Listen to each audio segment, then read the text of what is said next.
Siyempre, sentro ng kontrobersya ngayon ang isang children's book na sinulat daw ni VP Sara Duterte.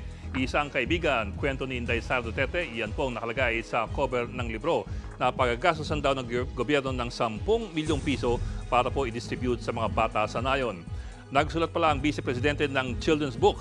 Nilunsad po iyang librong yan nung pang November of 2023 sa isang seremonya sa Esteban Abada Elementary School sa Quezon City, kasabay ng National Reading Month. Pero ang tanong ng ilan, pwede bang magsulat ang kahit sinong opisyal ng pamahalaan ng isang children's book gamit ang pondo ng bayan para ipamudmod sa mga public school students? Sa totoo lang, nagkalat naman ang children's book sa mga bookstore at di mo rin naman alam kung sinong nagsulat. Pero po ang kaibahan nito, pondo po ito ng bayan at ipamamahagi gamit ang public office sa mga public school children. Ayon kay Attorney Andrea Pasion Flores, dating direktor ng National Book Development Board at ngayon isang book publisher, sa private sector nga ay maingat at mahaba ang proseso ng pag-aproba ng mga children's books na ibebenta ng mga kumpanya. Halimbawa, ang isang children's book manuscript ay idadaan muna sa mga language experts para po tingnan kung tama ang lengguwahe para po doon sa target na edad. Mga bata kasi yan na nasa maselang edad. Ganon din ang mga gagamiting imahe, lalo't malaking bagay sa mga bata ang mga imahe sa libro. Nariyan din kung tama ang mensahe at ito ba ay nakalatag sa paraan na maiintindihan ng nasabing edad ng bata. At siyempre, kailangan ding suriin kung ang nasabing libro ay hindi po mukhang kinopya sa ibang tao o yung intellectual property issue.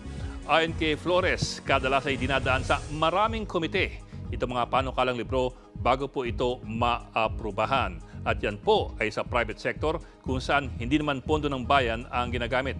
Kaya't iisipin mo po siguro na mas maingat dapat ang gobyerno na sulitin kapag pondo ng bayan ang pinag-uusapan.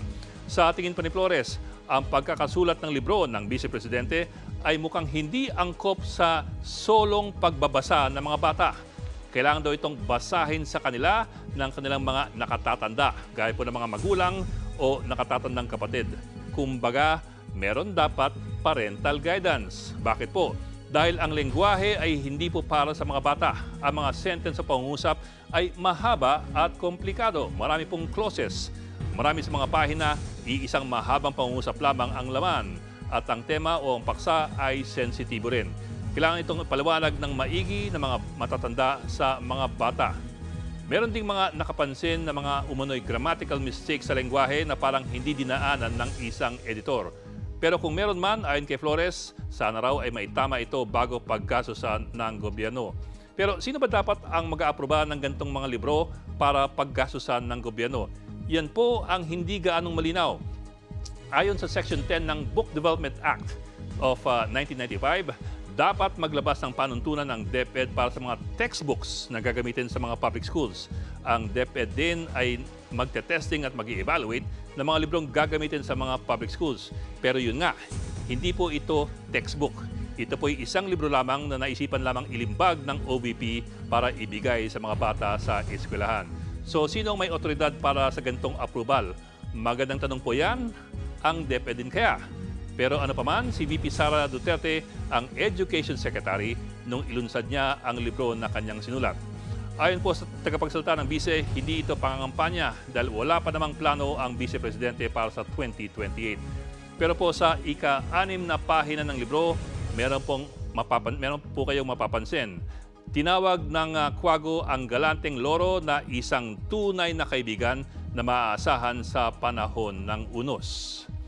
At sa huling pahina naman ng libro, ito naman po ang nakalagay. Ang may lagdaraw ng libro ay si Inday Sara, ang ika-15 Vice Presidente at isa rin daw tunay na kaibigan. Mga kapatid, Ed Lingaw po, maging maalam at may pakialam sa mga napapanahong balita sa ating bansa. Para sa mas malalimang pagtalakay at paghimay sa mga issue at headlines, tumutok lamang at mag-subscribe sa social media pages ng News 5.